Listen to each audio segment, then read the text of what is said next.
kamu bahwa aves dan amfibi memiliki kloaka? Kloaka adalah muara 3 saluran, saluran reproduksi, saluran feses, dan saluran urin. Kali ini kita akan membahas mengenai sistem ekskresi pada hewan. Sebelumnya kita sudah membahas mengenai sistem ekskresi pada manusia. Tujuan dari pembelajaran kita kali ini adalah agar kamu dapat mencari informasi, mengakses mengenai sistem ekskresi pada hewan. Fokus dengan penjelasan Ibu kali ini. Anak-anak Ibu, materi kita hari ini mengenai sistem ekskresi pada hewan. Buka buku biologi Grafindomo. Kita mulai dengan sistem ekskresi pada hewan, golongan hewan invertebrata atau hewan tak bertulang belakang. Contoh yang pertama adalah cacing pipih atau Platyhelminthes. Sistem ekskresi pada cacing pipih, misalnya Planaria, merupakan suatu sistem protonefridium. Apa itu protonefridium?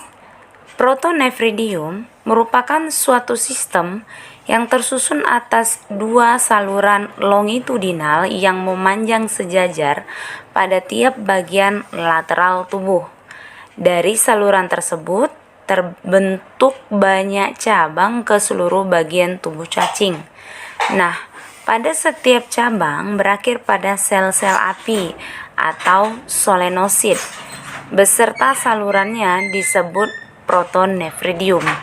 Sel api hanya berperan mengekskresikan air dan air dikeluarkan melalui lubang yang disebut sebagai nefridiopor. Perhatikan anak-anak Ibu, berikut ini adalah proses pengeluaran zat sisa atau ekskresi yang dilakukan melalui sel api dan nefridiopor pada cacing pipih atau cacing planaria. Perhatikan gambarnya dengan baik. Perhatikan gambar nefridiopornya dan sel apinya.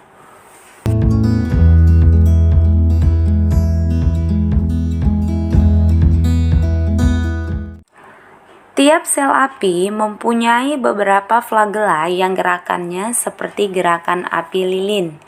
Air dan beberapa zat sisa ditarik ke dalam sel api. Gerakan flagela juga berfungsi mengatur arus dan menggerakkan air ke sel api pada sepanjang saluran ekskresi. Pada tempat tertentu, saluran bercabang menjadi pembuluh ekskresi yang terbuka sebagai lubang di permukaan tubuh yang disebut nefridiofor. Nah, air dikeluarkan lewat lubang nefridiofor ini. Sebagian besar sisa nitrogen tidak masuk ke dalam saluran ekskresi. Sisa nitrogen lewat dari sel ke sistem pencernaan dan diekskresikan lewat mulut. Beberapa zat sisa berdifusi secara langsung dari sel ke air. Baiklah anak-anak Ibu, untuk contoh yang kedua pada sistem ekskresi hewan invertebrata adalah cacing Annelida. Nah, sistem ekskresi pada cacing Annelida atau contohnya adalah cacing tanah berupa sistem nefridium. Setiap segmen pada tubuh cacing tanah mengandung sepasang nefridium sebelah kiri dan kanan, kecuali pada 3 segmen pertama dan 1 segmen terakhir. Nah, pada setiap nefridium terdiri dari 3 bagian. Yang pertama disebut sebagai nefrostoma, yaitu corong bersilia yang terdapat pada rongga tubuh semu atau pseudocelom. Yang kedua, saluran atau pipa halus yang berliku yang disebut sebagai ductus excretorius.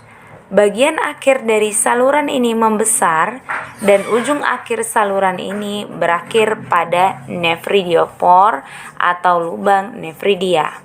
Dan yang ketiga adalah nefridiopor, merupakan lubang tempat muara sisa metabolisme terletak pada permukaan ventral tubuh cacing. Jumlahnya tiap segmen sepasang. Perhatikan gambar sebelah kanan. Perhatikan gambar ekskresi pada cacing tanah berikut ini. Nah, kamu perhatikan, kamu bisa melihat di mana letak saluran ekskresi pada bagian segmen atau ruas tubuh cacing tanah. Perhatikan gambar berikut ini adalah organ ekskresi pada cacing tanah pada satu ruas atau satu segmen tubuhnya.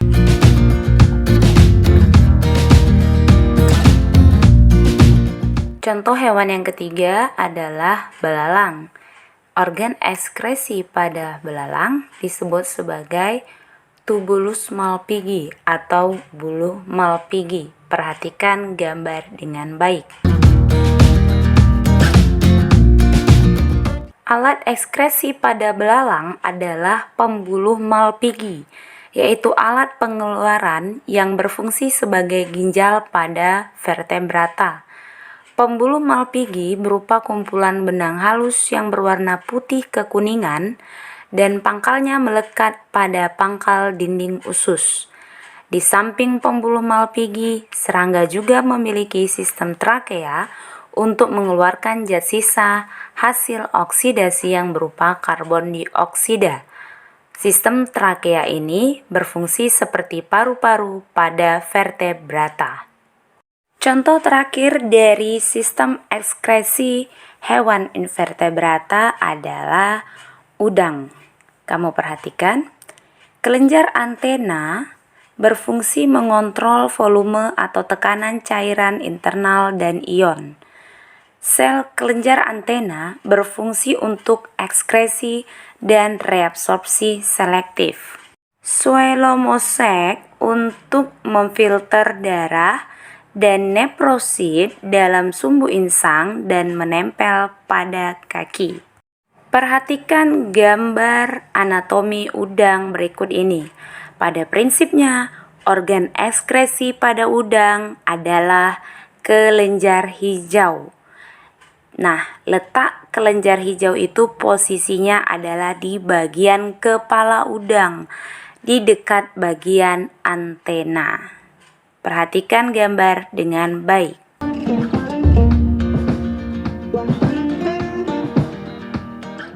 Setelah kita mempelajari sistem ekskresi pada hewan invertebrata, nah sekarang kita masuk ke sistem ekskresi pada hewan vertebrata. Contoh hewan yang pertama adalah ikan. Sistem ekskresi berupa ginjal yang terbagi menjadi dua bagian, yaitu pronefros dan mesonefros, yang digabung menjadi opistonefros. Urin dikeluarkan melalui lubang urogenital. Urogenital itu adalah saluran urin dan alat kelamin yang bermuara dalam satu lubang yang disebut sebagai urogenital. Anak-anak ibu, proses ekskresi pada ikan air tawar dan ikan air laut itu berbeda ya. Nah, perhatikan penjelasan. Ikan air laut memiliki konsentrasi garam yang tinggi di dalam darahnya, sehingga ikan air laut cenderung untuk kehilangan air di dalam sel-sel tubuhnya karena proses osmosis melalui kulit. Untuk itu, insang ikan air laut aktif mengeluarkan garam dari tubuhnya. Sementara, ikan air tawar cenderung untuk menyerap air dari lingkungannya dengan cara osmosis. Terjadi sebagai akibat dari kadar garam dalam tubuh ikan yang lebih tinggi dibandingkan dengan lingkungannya. Insang ikan air tawar secara aktif memasukkan garam dari lingkungan ke dalam tubuh. Ginjal akan memompa keluar kelebihan air sebagai air seni. Perhatikan gambar yang di sebelah kiri dan gambar yang di sebelah kanan. Nah, kamu perhatikan gambar yang di sebelah kiri, air masuk secara osmosis, kemudian pengeluaran urin dalam jumlah yang banyak. Sementara gambar yang di sebelah kanan, air keluar secara osmosis dan pengeluaran urin yang sedikit. Sehingga kamu bisa membedakan antara ekskresi ikan air laut dan ikan air tawar. Yang kedua adalah alat ekskresi pada reptil atau hewan melata. Kamu perhatikan gambar berikut ini, organ ekskresi pada reptil. Sistem ekskresi pada reptil, alat ekskresi pada reptil berupa ginjal yang disebut sebagai metanefros, yang sudah berkembang sejak masa fase embrio. Nah, ginjal ini dihubungkan oleh saluran ke kantung kemih dan langsung bermuara kloaka. Kloaka itu adalah muara 3 saluran. Saluran apa? Saluran urin, saluran kelamin, dan saluran pengeluaran zat sisa. Nah, selain ginjal, pada reptil memiliki kelenjar kulit yang menghasilkan asam urat tertentu yang berguna untuk mengusir musuh. Dan contoh hewan vertebrata yang terakhir adalah burung atau aves. Alat ekskresi pada burung terdiri dari ginjal yang disebut sebagai metanefros, paru-paru, dan kulit. Burung memiliki sepasang ginjal yang berwarna coklat. Saluran ekskresi terdiri dari ginjal yang menyatu dengan saluran kelamin pada bagian akhir usus atau kloaka. Nah, burung mengekskresikan zat berupa asam urat dan garam. Kelebihan kelarutan garam akan mengalir ke rongga hidung dan keluar melalui nares atau lubang hidung. Burung hampir tidak memiliki kelenjar kulit, tetapi memiliki kelenjar minyak yang terdapat pada tunggingnya. Kelenjar minyak berguna untuk meminyaki bulu-bulunya. Perhatikan gambar berikut. Ini adalah sistem ekskresi pada burung. Lihat gambar dengan baik. Alat ekskresi pada burung tadi berupa paru-paru, ginjal, dan kulit. Saluran ekskresi, saluran kelamin, dan saluran pencernaan menyatu dan bermuara pada kloaka, sehingga kloaka disebut sebagai muara 3 saluran. Kulit burung mempunyai kelenjar minyak yang ada di bagian tungging. Kesimpulan untuk materi ekskresi pada hewan kali ini adalah bahwa untuk hewan invertebrata, organ ekskresinya berupa nephridium, dan untuk hewan vertebrata, organ ekskresinya adalah ginjal. Untuk pertemuan selanjutnya, kita akan membahas mengenai sistem koordinasi. Dan tak lupa selalu ibu ingatkan tentang protokol kesehatan. Ingat pesan ibu, gunakan masker, cuci tangan, jaga jarak, dan salam literasi.